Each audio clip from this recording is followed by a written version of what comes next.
Nunca imaginé que una comida familiar pudiera romper algo tan profundo dentro de mí. Ese día era domingo. Habíamos decidido almorzar en uno de esos restaurantes de mantel blanco, donde los camareros hablan en voz baja y todo parece más elegante de lo que en realidad es. Yo había hecho la reserva porque sabía que mi familia siempre esperaba que yo organizara las cosas. Siempre lo hice, sin que nadie lo pidiera, porque de alguna manera me convencieron de que eso era lo que se esperaba de una madre, de una suegra, de una abuela. Y yo lo aceptaba, con una sonrisa automática y el corazón cada vez más silencioso. Estábamos todos en la mesa. Mi hijo, mi hija, sus parejas y mi nieta. Yo al lado de mi nuera, porque ella siempre se sentaba donde no tuviera que estar cerca de la cocina. Detalles. Tonterías que uno pasa por alto, hasta que dejan de ser tonterías. La conversación era superficial, como siempre. Que si el tráfico, que si el clima, que si las fotos de las vacaciones. Yo asentía, partía el pan, servía agua, sonreía cuando alguien decía algo gracioso. Me sentía ausente. No físicamente, pero como si estuviera detrás de un vidrio, viendo todo desde afuera. Fue entonces cuando ocurrió. Algo que no duró ni 30 segundos, pero que me atravesó como un cuchillo frío. Una niña, no tendría más de 7 años, se acercó lentamente a nuestra mesa. Llevaba un vestido desteñido, de esos que ya han pasado por muchas manos. Tenía el cabello enredado, los zapatos sin cordones y un olor que no era solo de calle, sino de abandono. Pero sus ojos estaban llenos de un hambre que iba más allá del estómago. Se detuvo junto a mi nuera. La miró con una mezcla de respeto y miedo. Luego, en voz muy bajita, le preguntó: «Tía, ¿puedo quedarme con las sobras? Tengo hambre». Me quedé inmóvil. Mi primer impulso fue decirle algo, ofrecerle un trozo de pan, preguntarle su nombre. Pero no me dio tiempo. Mi nuera soltó una carcajada seca, como si acabaran de contarle un chiste desagradable, y dijo con desdén: «Sal de aquí, mocosa pobre. Apestas». La niña parpadeó, como si no entendiera del todo. Luego bajó la cabeza y se fue corriendo, sin mirar atrás. Yo me quedé helada. No sé describirlo. Era una mezcla de incredulidad, vergüenza ajena, rabia contenida y culpa. Una culpa profunda, absurda, pero real. ¿Por qué no hice nada? ¿Por qué permití que esa escena ocurriera delante de mí? Como si yo no tuviera boca, como si mi presencia no tuviera peso. Nadie en la mesa dijo nada. Ni mi hijo, ni mi hija, ni siquiera mi nieta.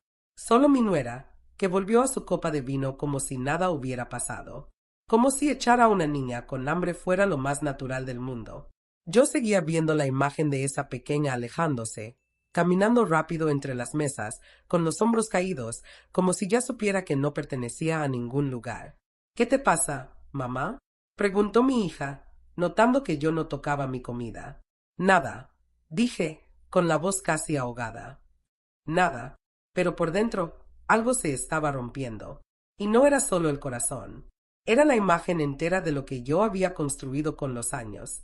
Una familia que hablaba de empatía, de solidaridad, de buenos valores, pero que no podía soportar la presencia de una niña sucia a menos de 1 metro de distancia. Esperé unos segundos más. Luego me levanté, sin decir palabra. Caminé hacia la puerta del restaurante, ignorando las miradas. Vi a la niña sentada en la acera, con las rodillas abrazadas contra el pecho. Me acerqué. Me arrodillé a su lado. «¿Tienes a dónde ir?». Ella negó con la cabeza, sin mirarme. «¿Has comido hoy?». Volvió a negar, esta vez apretando los labios. Sentí un nudo en el estómago. No era lástima, era vergüenza.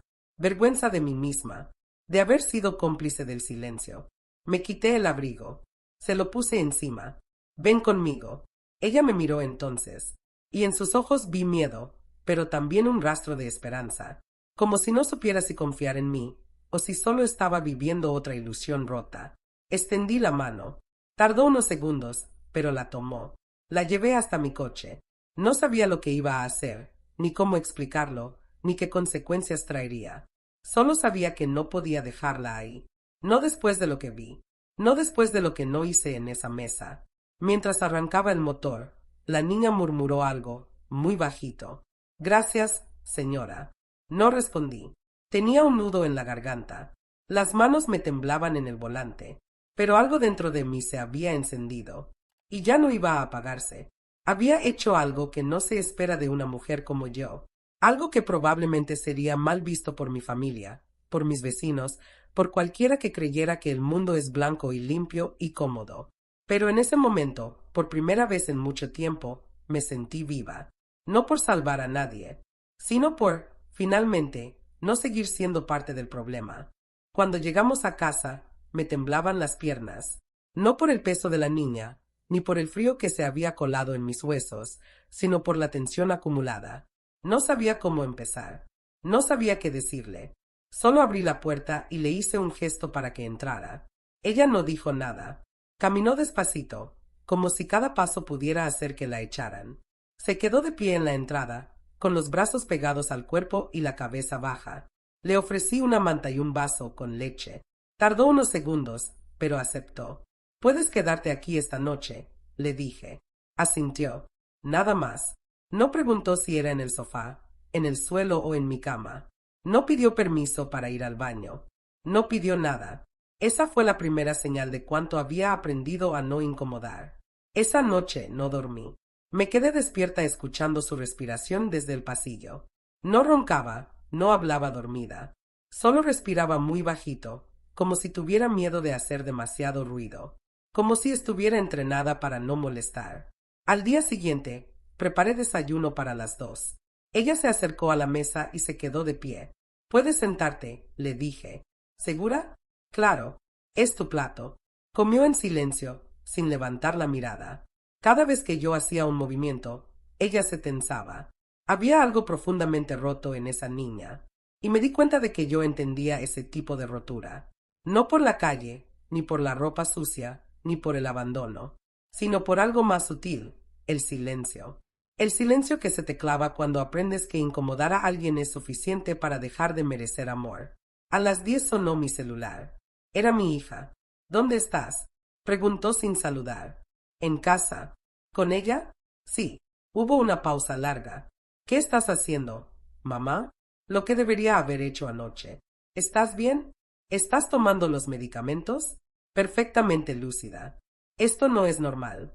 No puedes traer una niña de la calle a tu casa así como así. ¿Qué vas a hacer con ella?» «Por ahora, darle de comer». «¿Y después? ¿Vas a adoptarla?»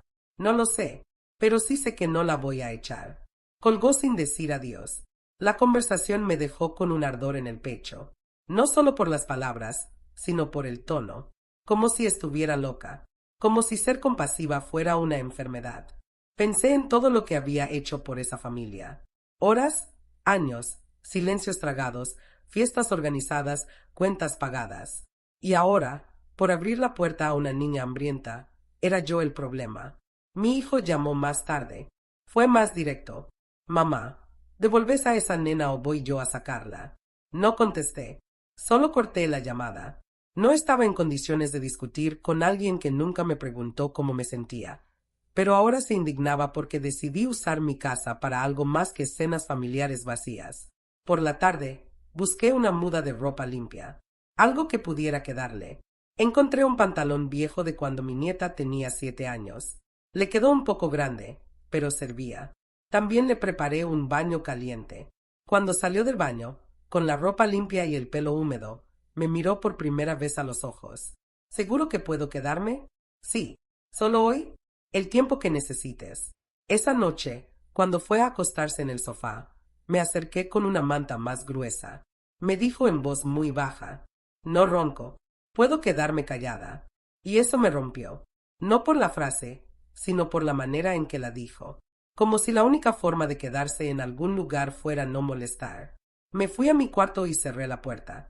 Me senté en la cama. Sentí rabia, pero no esa rabia explosiva que grita o tira cosas. Era una rabia antigua, lenta, esa que viene de ver con claridad algo que siempre estuvo frente a ti y nunca quisiste ver. Me di cuenta de que había vivido toda mi vida igual que esa niña, en silencio, complaciente, aceptando las obras emocionales de otros, con tal de no ser una carga.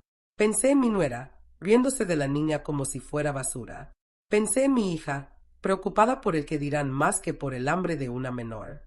Pensé en mi hijo, tratando de imponer su autoridad como si yo aún fuera su sirvienta, y sentí algo que nunca antes me había permitido sentir hacia ellos: decepción. Ya no era tristeza, era otra cosa, más profunda, como si me hubieran robado algo durante años y recién ahora me daba cuenta. La niña dormía, yo no, pero esa noche, por primera vez, entendí que algo dentro de mí había cambiado, que no era solo ella la que necesitaba un refugio. Yo también. A los 3 días, me di cuenta de que ya no era una visita. No habíamos hablado de tiempo, de futuro, ni de permanencia. Pero ahí estaba, en la mesa del desayuno, al otro lado del sofá, dejando su cepillo de dientes al lado del mío. Y no me molestaba. Al contrario, sentía que algo de esa cotidianeidad improvisada me traía calma. A veces hablábamos poco. Ella no era de muchas palabras, pero observaba todo con una atención que me impresionaba. Sabía cuándo poner la mesa, cuándo recoger su taza, cuándo no hacer preguntas. No lo hacía por disciplina. Lo hacía porque ya había aprendido que, para quedarse en algún lugar, había que volverse casi invisible. Una tarde me pidió si podía ayudar a barrer. Le di la escoba y se puso a hacerlo con una seriedad que me dolió. No tenía edad para eso, ni cuerpo, ni mirada, pero lo hacía como quien está acostumbrada a ganarse el derecho a no ser echada.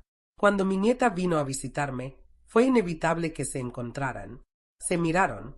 Clarice, sí, así supe que se llamaba, la saludó con una tímida sonrisa. Mi nieta no respondió. Solo me dijo en voz baja: ¿Ella vive aquí? Por ahora, sí. No preguntó más. Se quedó en silencio, incómoda.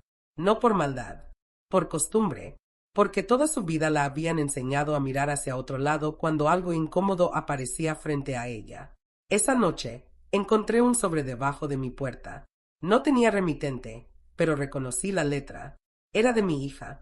Decía: Mamá, esto está yendo demasiado lejos. Ya no se trata de un acto de compasión, sino de una situación peligrosa. Esa niña no es tu responsabilidad. No sabemos de dónde viene ni qué puede haber vivido. Ten cuidado. No pongas en riesgo lo que construiste toda tu vida. No respondí. Me quedé sentada en el sillón, con la carta en la mano, mientras Clarice dormía en el sofá, arropada hasta la nariz. Pensé en esa frase: lo que construiste toda tu vida. ¿A qué se refería mi hija?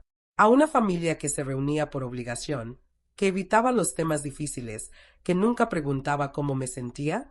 A eso debía volver. A la mañana siguiente, al poner los platos para el desayuno, puse 3. Mi nieta me miró con extrañeza. Clarice también. Hoy desayunamos juntas, dije, sin dar más explicaciones. Se sentaron, las dos, una frente a la otra. La atmósfera era tensa al principio, pero algo cambió cuando Clarice le pasó el frasco de mermelada sin que se lo pidieran. Un gesto mínimo, pero sincero. Mi nieta sonrió apenas, nada más, pero bastó. Fue entonces cuando entendí que había algo más fuerte que los lazos de sangre: la elección. Cuando alguien decide quedarse, decidir ver, decidir no seguir fingiendo.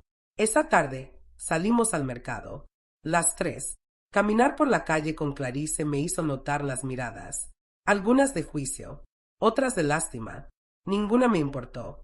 Yo caminaba con la frente en alto, no por orgullo, sino porque por primera vez en años sentía que estaba haciendo lo correcto sin tener que explicarlo. Esa noche, Clarice se acercó con un dibujo. Era una casa, una cama, una mesa con platos y 3 figuras. No había nombres, ni frases, solo formas torpes y colores mal combinados. Pero en una de esas figuras, la más bajita, había una sonrisa enorme. Era la primera vez que la veía dibujarse a sí misma contenta. Lloré en silencio. No dije nada. No hice un discurso. Solo la abracé. Y ella se dejó abrazar sin tensarse, como si, al fin, su cuerpo también empezara a confiar. Esa madrugada, no dormí. Me quedé pensando en todo lo que eso iba a significar, en cómo mi familia iba a reaccionar, en los comentarios, las amenazas, los juicios. Sabía que vendrían, pero por primera vez no me daban miedo, porque mientras la mayoría me había exigido todo a cambio de casi nada, ella no me pedía nada. Ni lugar, ni herencia, ni explicaciones. Solo estar. Y estar, a veces es lo más valiente que alguien puede hacer. Los días siguientes no trajeron grandes eventos. No hubo gritos, ni peleas, ni discusiones. Y sin embargo, algo dentro de mí se estaba moviendo como nunca antes. Era como si una grieta antigua hubiera empezado a abrirse lentamente. Algo que estaba enterrado bajo años de costumbre, de silencio, de no molestar. Clarice seguía su rutina con una disciplina que a veces me angustiaba. Se levantaba temprano, arreglaba su manta, ponía su taza en la pileta y esperaba instrucciones sin pedir nada. Un mediodía, mientras colgaba ropa en el patio, la escuché tararear bajito. Me quedé quieta, escuchando desde la cocina. No reconocí la melodía. Era irregular, suave, como si la estuviera inventando en ese momento. Me removió algo en el pecho. No supe qué. Tal vez porque ese sonido, esa pequeña señal de alegría espontánea, era tan raro en esta casa. Esa noche, mientras lavábamos los platos juntas, le pregunté, ¿quién te enseñó esa canción? Me miró, algo incómoda. Nadie. Solo la inventé. Es bonita. No sé si está bien hecha. No importa. Lo que importa es que sea tuya. No dijo nada, pero dejó de secarse las manos y me abrazó. Fue rápido, torpe, apenas un segundo, pero no lo olvidé, porque fue la primera vez que ella hizo algo por voluntad propia. No por miedo, no por necesidad, por querer. Esa noche no pude dormir. Me quedé sentada en la cama, mirando el techo, y de pronto me acordé de mí, de cuando tenía su edad. Intenté recordar una sola escena de mi infancia en la que alguien me hubiera abrazado así, sin razón. No pude. No es que no me hayan querido. Tal vez sí me querían. Pero el amor que recibí siempre fue funcional. Abrigos, comida, disciplina. Lo necesario. Pero no lo que se da porque sí. Lo que no espera nada a cambio. Pensé en mi madre. En cómo todo lo resolvía en voz baja. En cómo lloraba a escondidas, en la cocina, sin dejar que nadie la viera. En cómo tragaba su propia tristeza para que los demás pudieran sentarse tranquilos en la mesa. Y entendí, con un dolor frío, que muchas cosas que siempre creí normales nunca lo fueron. Al día siguiente, abrí una caja vieja de fotos. No buscaba nada, solo necesitaba mirar. Encontré una de mi hija, cuando tenía más o menos la edad de Clarice. Estaba seria, con los brazos cruzados, parada frente a una torta de cumpleaños. Recordé esa fiesta. Recordé haberme pasado el día limpiando, cocinando, atendiendo a los invitados. Y recordé que no me senté a comer. No aparezco en ninguna foto, como si no hubiera estado ahí. Y sin embargo, fui quien hizo todo. Volví a guardar las fotos. Me temblaban las manos, porque por primera vez entendí que yo también había heredado ese silencio. Y peor aún, lo había transmitido. Me sentí cansada, profundamente cansada, como si llevara décadas cargando una bolsa invisible en la espalda. No por lo que hice, sino por todo lo que no supe hacer mejor. Mi nieta volvió esa tarde. Entró como siempre, con el celular en la mano y la mirada apurada. Clarice estaba en el suelo armando un rompecabezas. La miró y frunció el ceño. ¿Por qué siempre está acá? Le respondí con calma. Porque acá se siente segura. Ella se encogió de hombros. ¿Y no te molesta? ¿Molestarme? No. Me molesta más no haber hecho esto antes. Se quedó callada. Después de un rato, se sentó al lado de Clarice.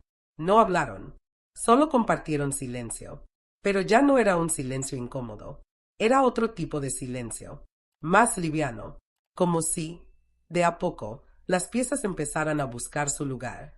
A la noche, mientras preparaba la cena, recibí un mensaje de mi hijo.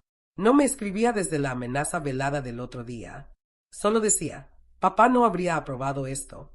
Lo leí 3 veces. Me dolió, no por la opinión en sí, sino porque, sin querer, volvió a recordarme que incluso muerta, la figura de mi marido seguía pesando más que mis decisiones. Apagué el teléfono. Esa frase quedó rebotando en mi mente durante horas. Papá no habría aprobado esto. Y entendí que esa era la raíz de todo.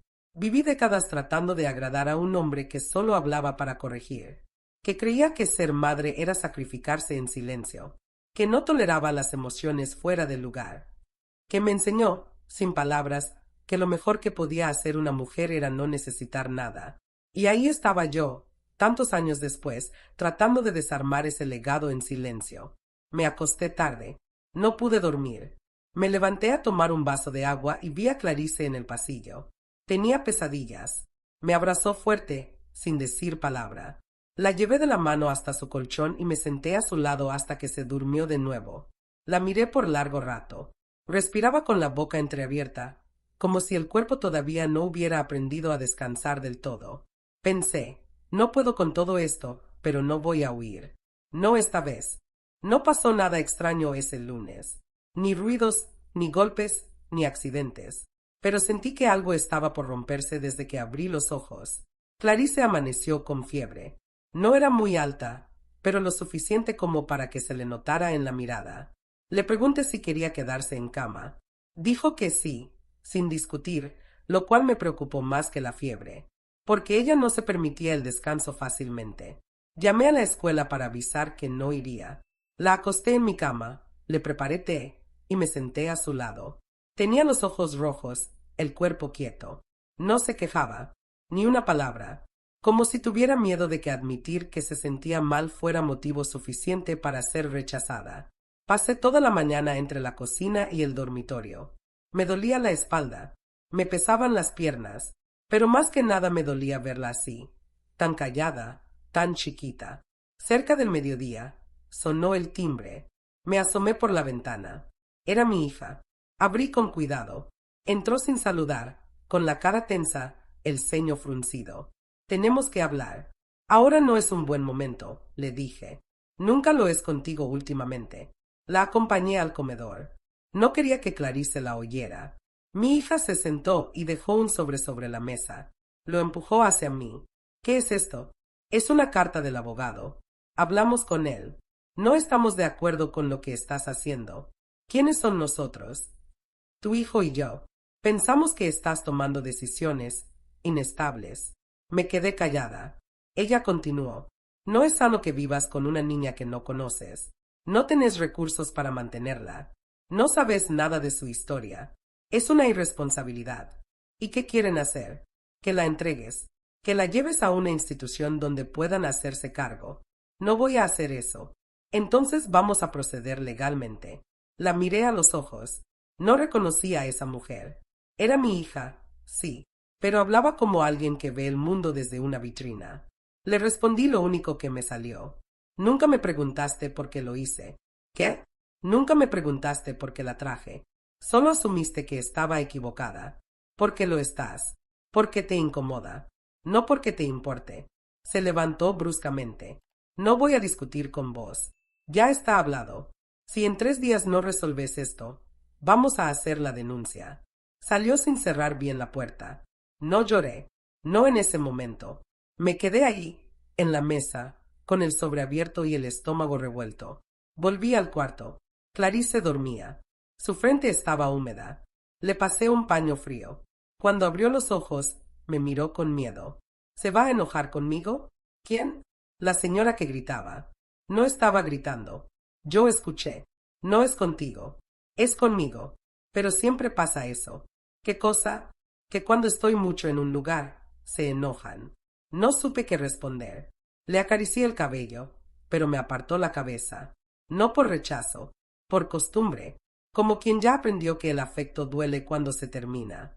Esa noche me costó dormir. Revisé los papeles. Pensé en buscar a un abogado. Pensé en todo lo que implicaría una denuncia. Las visitas, las inspecciones, los cuestionamientos. Todo ese proceso frío y lento que nunca contempla lo emocional. Pensé en el riesgo real de que me la quitaran. Y tuve miedo. Al día siguiente, mi nieta vino después de la escuela. Se quedó un rato largo en la cocina, ayudándome con el almuerzo. Me observó sin hablar. Al final, me preguntó, ¿vas a tener que devolverla? Me encogí de hombros. ¿Quieren que lo haga? ¿Y vos? No quiero. Se quedó callada. Luego dijo algo que me desarmó. Gracias por mostrarme que todavía se puede hacer diferente. No supe qué decir. Solo la abracé. Esta vez, ella no se soltó. Por la noche, Clarice tuvo fiebre de nuevo. Me acosté a su lado. Le canté una canción que no recordaba saber. Me temblaba la voz. Ella se durmió con la mano en mi brazo, como si, por fin, sintiera que estaba a salvo. Pero yo no. Yo sabía que el peligro ya no era la fiebre. Era el mundo allá afuera. Era la familia. Eran los juicios que vienen disfrazados de buenas intenciones. Y entendí que protegerla no era solo cuidarla. Era resistir. El día siguiente empezó como casi todos los anteriores, con silencio. No ese silencio frío de las casas rotas, sino otro más denso, interno, el que se instala cuando uno sabe que algo cambió para siempre, aunque por fuera todo parezca igual. Me levanté temprano, aunque no había dormido casi nada. Me sentía pesada, como si el cuerpo estuviera entendiendo lo que mi cabeza aún no se atrevía a nombrar. Clarice dormía todavía. La fiebre había bajado, pero su respiración seguía débil, cortita, como si incluso en sueños tuviera miedo de ocupar espacio. Fui a la cocina, preparé café y me senté frente a la ventana. No tenía hambre, ni energía, ni apuro. Solo una certeza nueva: no iba a ceder. Ni por culpa, ni por presión, ni por ese viejo reflejo de evitar conflictos. Esta vez, iba a sostener lo que creía justo, aunque me doliera. Cuando Clarice despertó, se acercó con el pelo desordenado y los ojos húmedos. Me abrazó sin decir palabra. Nos quedamos así unos minutos. Ella no preguntó qué pasaría. Ya había entendido, sin necesidad de explicaciones, que algo estaba pasando. Y también entendió que yo estaba del mismo lado que ella. Después del desayuno, abrí el ropero donde guardaba documentos viejos. Saqué una caja metálica que no tocaba desde hacía años. Adentro había papeles, libretas, certificados, cosas que guardé como quien junta pedazos de una vida que no supo cómo vivir del todo. Encontré el número de una vieja amiga que había trabajado en servicios sociales. Me costó llamarla. Sentía vergüenza, aunque no sabía bien por qué. ¿Estás bien?, me preguntó cuando escuchó mi voz. No lo sé, le respondí. Pero necesito ayuda. Nos encontramos esa misma tarde. Le conté todo. Cómo conocí a Clarice, cómo llegó a casa, cómo reaccionó mi familia. Me escuchó sin interrumpir. Cuando terminé, me miró con los ojos llenos de una ternura que no recordaba haber recibido de otra adulta en años. No estás haciendo nada malo. Solo estás haciendo lo que muchos no se atreven, ver. Me explicó cómo iniciar un pedido de guarda temporaria. No era simple, pero tampoco imposible. Había caminos, opciones, derechos. Salí de ahí con una carpeta de formularios y una mezcla rara de miedo y alivio. Ya no era solo cuestión de voluntad. Ahora había un proceso. Volví a casa y Clarice me esperaba sentada en el sillón, con una libreta en la mano. ¿Estás enojada?, me preguntó. No. ¿Por qué? Pensé que tal vez te habías arrepentido. Me arrodillé frente a ella. Le tomé las manos. No me arrepiento de nada. Ella no respondió, pero por primera vez dejó que le sostuviera la mirada sin bajarla. Esa noche cociné pan. No por costumbre, sino por necesidad. Quería hacer algo con las manos, algo que me conectara con el presente. Clarice me ayudó. Se llenó de harina hasta las cejas. Nos reímos. Fue una risa tímida, rota, pero verdadera. A la hora de cenar, puse la mesa para dos. Comimos pan caliente con manteca y sopa. Al terminar, ella me dijo: hoy soñé que te ibas, pero que me dejabas una carta. ¿Y qué decía? Que me perdonabas por no ser tuya. No supe qué contestar. El corazón me dolió en un lugar muy hondo. Me levanté, fui a mi habitación y escribí en una hoja: no necesito que seas mía. Solo quiero que estés segura. Y eso ya es suficiente. La doblé y se la dejé en la almohada. A la mañana siguiente, la encontré haciendo la cama con una precisión que no era de su edad. En la mesita de noche había un dibujo. Ella y yo, sentadas bajo un árbol. En la parte de arriba había escrito con letras torcidas: gracias por no devolverme. Me senté a su lado y no dije nada. No hacía falta. Ya habíamos dicho todo. Más tarde, completé los formularios. Llamé al juzgado para iniciar el trámite de guarda provisoria. Me temblaban las manos. No por miedo, sino porque, por primera vez, estaba haciendo algo que no me habían pedido, que no era para nadie más, que no era para agradar o evitar conflicto. Lo hacía por mí, porque yo también necesitaba saber que era capaz de elegir. Y esta vez, elegía proteger, elegía cuidar, elegía quedarme, aunque me costara el vínculo con mis propios hijos. El teléfono no sonó en todo el día, ni mensajes, ni visitas. El silencio de mi familia se había vuelto más elocuente que cualquier grito, y no lo sufrí, lo acepté. Esa noche, Clarice se quedó dormida sobre el sofá, con el dibujo aún en la mano. Me senté en una silla cerca, la miré largo rato. Me pareció increíble que una niña de su edad pudiera tener tanto silencio encima. Entonces supe que no era solo por ella que estaba haciendo todo esto. Era por mí también, porque protegerla me estaba enseñando a protegerme. Y por fin entendí que superarse no siempre es gritar, ni romper, ni demostrar nada a nadie. A veces, superarse es seguir eligiendo en voz baja, pero con firmeza, no repetir la historia. La idea del almuerzo no fue mía. Fue de mi hija, a través de un mensaje corto. Este domingo, almuerzo en tu casa. Necesitamos hablar. Sin signos, sin por favor. Como siempre, no respondí. Solo preparé comida simple. Nada especial. Nada que diera la sensación de celebración. No era una visita de afecto. Era una inspección con mantel. Clarice me miraba de reojo mientras yo ponía la mesa. ¿Querés que me quede en mi cuarto? Solo si te sentís más cómoda, le dije. No me gusta cuando viene ella.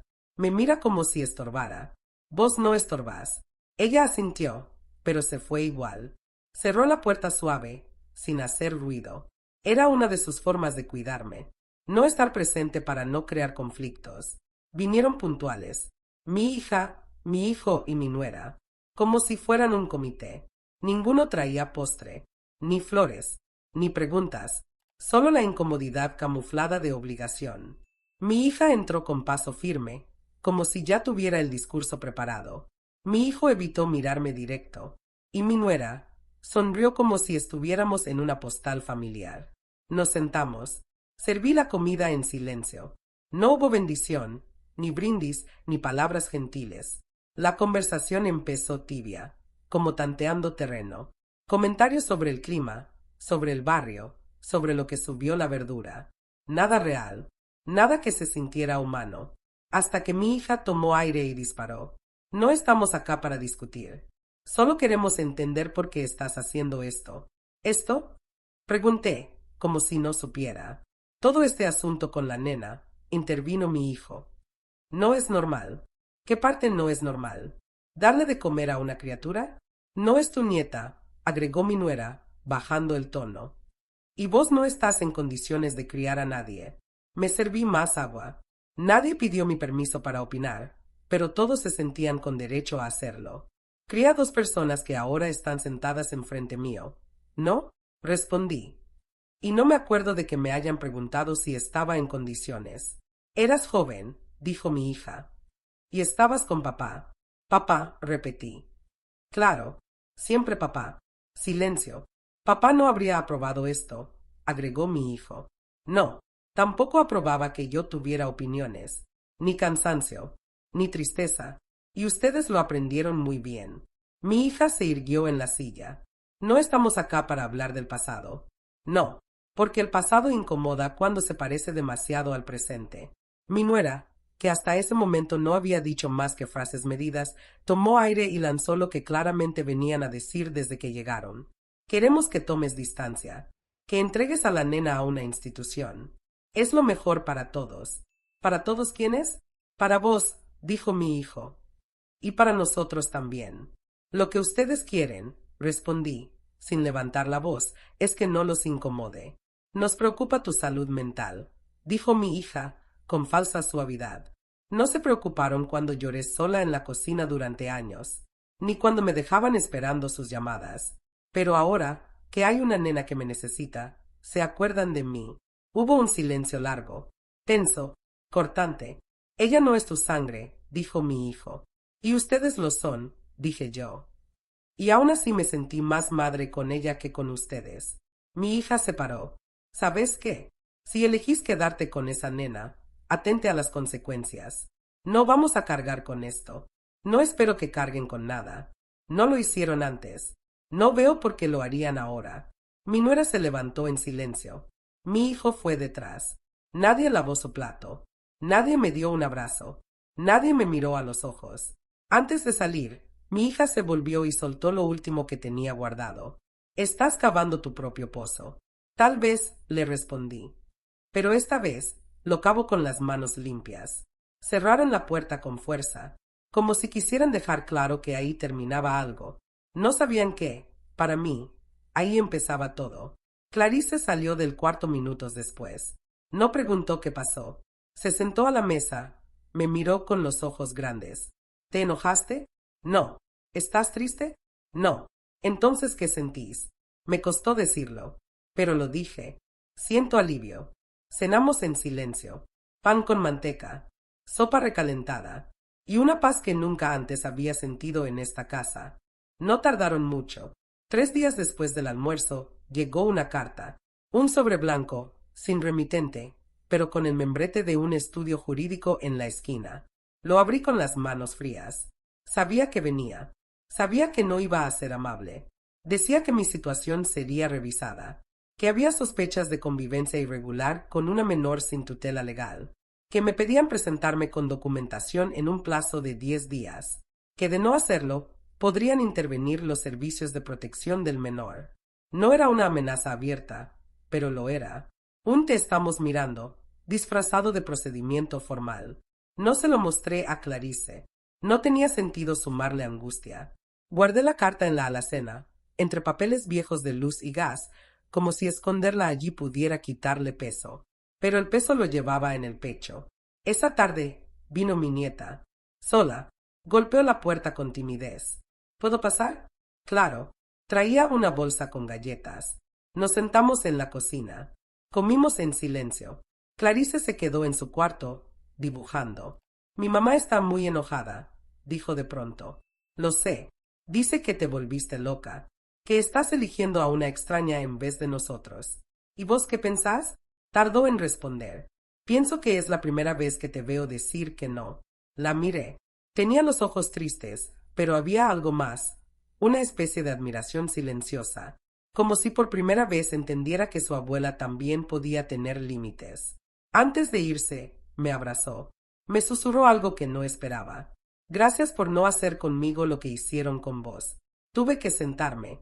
Me temblaban las piernas, porque nunca nadie me había dicho eso. Nunca nadie había reconocido que yo también fui una hija a la que se le exigió demasiado y se le dio muy poco. Esa noche, Clarice se acercó con un dibujo. Había hecho una casa. Era la nuestra. Estábamos ella y yo en la cocina. En una esquina, muy pequeña, había una figura tachada. No me animaba a preguntar quién era. ¿Quieres que la cuelgue en la heladera? Le pregunté. No, solo quería mostrártelo, por si algún día alguien me la saca. Nadie te va a sacar. ¿Y si sí? No supe qué decir, porque el miedo no era infundado. Era real. Había papeles. Había abogados. Había una historia escrita con sangre que no nos pertenecía, pero que nos amenazaba igual. Al día siguiente, fui al juzgado. Entregué los papeles que había completado con ayuda de la asistente social. Me dijeron que el proceso tomaría semanas, que tal vez meses, que era lento, que debía esperar. Volví a casa con una mezcla de rabia e impotencia. Pensaba en todo lo que se resolvía rápido cuando uno tenía apellido, contactos, dinero, y lo que tardaba cuando lo único que se tiene es una decisión firme. En la vereda, vi a mi hija. Estaba esperando, recostada contra su auto. No la saludé. Pasé de largo. Me siguió. ¿Podés evitar todo esto, mamá? ¿Todo esto? Los abogados, los trámites, el escándalo. Solo tenés que entregarla. ¿A quién? A gente capacitada. A una institución. ¿Gente capacitada para qué? ¿Para apagarla? No digas pavadas. Vos no sabés lo que es estar rota. Ella sí. Y yo también. Se quedó en silencio. No estás bien, insistió. No. Por primera vez en años, estoy exactamente donde quiero estar. No dijo más. Se subió al auto y se fue. Ni una amenaza directa. Pero lo entendí. No era la ley lo que me amenazaba. Era la familia disfrazada de ley. Esa noche, Clarice me preguntó si podíamos dormir en la misma cama. Asentí. Se acomodó contra mi espalda y dijo bajito: «Si me llevan, ¿me vas a buscar?». No lloré. No quería que ella sintiera que había algo perdido. Le respondí con una voz que me salió más firme de lo que sentía: «Te voy a buscar todas las veces que sea necesario». Se quedó dormida en minutos. Pero yo no dormí. Me quedé pensando en todo lo que habían dicho, en la carta, en el dibujo, en el miedo. Y decidí algo: no iba a esperar sentada. Pasaron algunos días sin noticias. Ni cartas, ni llamadas. Era una calma densa, como la que se siente antes de una tormenta. Pero no me importaba. Ya no vivía esperando el próximo golpe. Me levantaba cada mañana sabiendo exactamente lo que tenía que hacer: estar ahí. Clarice seguía durmiendo en mi cuarto. Algunas noches hablaba en sueños. Otras se levantaba a tomar agua y volvía en puntas de pie, como si tuviera miedo de molestar. Yo la dejaba. No forzaba nada. No le pedía que se sintiera segura. Solo le mostraba, con cada gesto, que estaba a salvo. Un martes cualquiera, mientras limpiábamos juntas los frascos de la alacena, me dijo algo que me dejó sin aire. «¿Te puedo hacer una pregunta fea?». «Pregunta lo que quieras». «¿Y si me pongo otro nombre?». La miré. Tenía los ojos bien abiertos, pero no con miedo. Era otra cosa, como si estuviera proponiendo algo que ya había pensado mucho. «¿Por qué quieres cambiarte el nombre?». «Porque cuando lo escucho, me duele la panza». No supe qué decirle. Me apoyé contra la mesada y respiré hondo. «¿Y ya pensaste en uno nuevo?». Asintió. «¿Cuál?». «Luz». Luz. No era casual. Era preciso. Era todo lo que le habían quitado. «¿Quieres que empiece a decirte así?». «¿Podés?». «Claro que puedo, Luz». Se me aflojaron las rodillas. Pero no lo mostré. Sabía que si yo lo hacía natural, para ella sería posible. Esa noche, escribimos juntas un nuevo nombre en una hoja, con letra grande, despacio, como si fuera un hechizo. Luz. Ella lo decoró con flores, con nubes, con estrellas. Lo pegamos en la heladera. Esa fue la primera vez que la escuché cantar sin miedo. Al día siguiente, me llamaron del juzgado. Tenía turno con una asistente para revisión.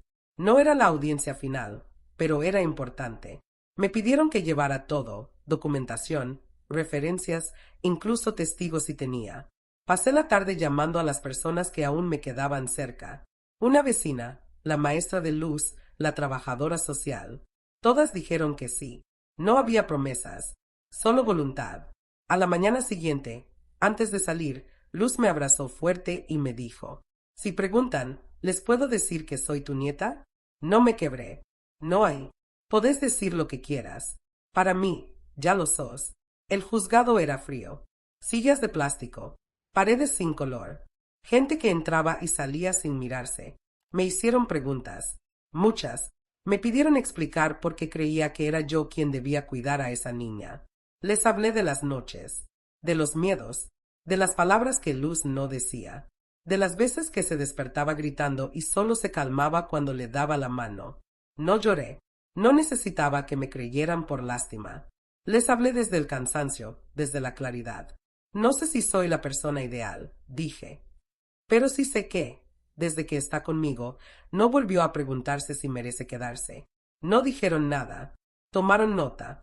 Me pidieron que esperara. Volví a casa con las manos frías. Luz me esperaba en el sillón, con un dibujo nuevo. Era un cartel. Decía: «Casa de la Luz». Me reí. Ella también. «¿Ya somos una familia?», preguntó. «Lo somos desde que dejaste de pedir permiso para existir». Esa noche le escribí una carta, no para entregarla, para guardar. Decía: «No te elegí por lástima, te elegí porque te vi, porque me vi, porque juntas rompimos algo que parecía irrompible, porque ya no somos las mismas, porque ahora tenés un nombre que no te duele, y yo una vida que no me pesa». La guardé en una caja con su nombre nuevo. Luz. Una palabra que ya no era solo símbolo. Era comienzo.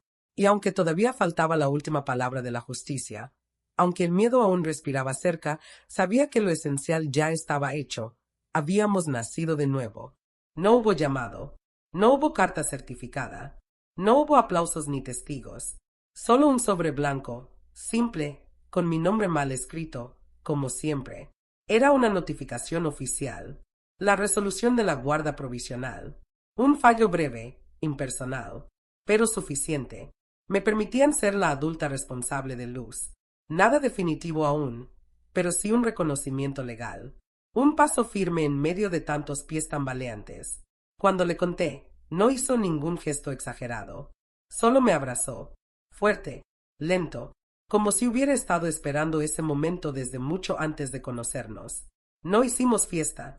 No invitamos a nadie. Compré helado. Vimos una película. Se durmió en el sillón con la boca entreabierta, la respiración tranquila. Por primera vez, no se movió en toda la noche. Yo la observaba desde la cocina. No podía dejar de pensar en lo que habíamos sobrevivido. Cada gesto, cada palabra no dicha, cada amenaza disfrazada de preocupación, cada carta sin remitente, cada silencio impuesto por miedo. Me senté a escribir en una hoja en blanco. No tenía destinatario. Era para mí. No ganamos nada. Solo recuperamos algo que ya nos pertenecía, la paz. Al día siguiente, me despertó la risa de Luz. Estaba en el jardín, descalza, con una manguera en la mano. Jugaba con el perro del vecino, que había cruzado la reja como si también supiera que ahí se respiraba diferente. La observé largo rato. Después salí, con las pantuflas puestas, y me senté en la escalera. ¿Querés que preparemos bizcochuelo? Grité. Sí, pero yo rompo los huevos, dijo ella, corriendo hacia la cocina. Pasó el día. Cocinamos, pintamos macetas, hicimos cuentas con monedas viejas. En la noche, mientras lavaba los platos, la escuché decir algo desde su habitación. ¿Sabías que hay gente que se muere y no conoce nunca una casa como esta? No respondí, porque no sabía cómo se responde a algo así. Solo apagué la luz de la cocina y me fui a acostar. Días después, encontré una bolsa en mi puerta. No traía nota, solo una caja con cosas de mi madre, cosas que habían quedado en casa de mi hija.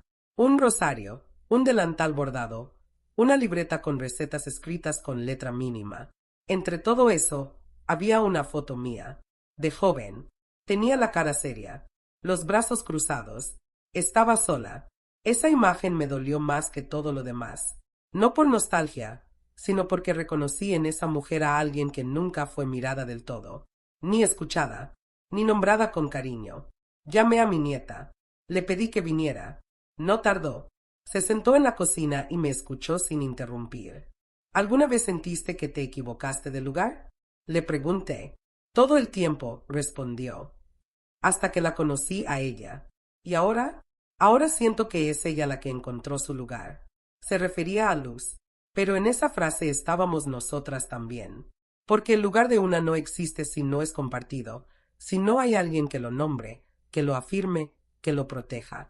Esa noche, saqué un juego de platos que no usaba desde hace años. Los había guardado para alguna ocasión especial que nunca llegaba.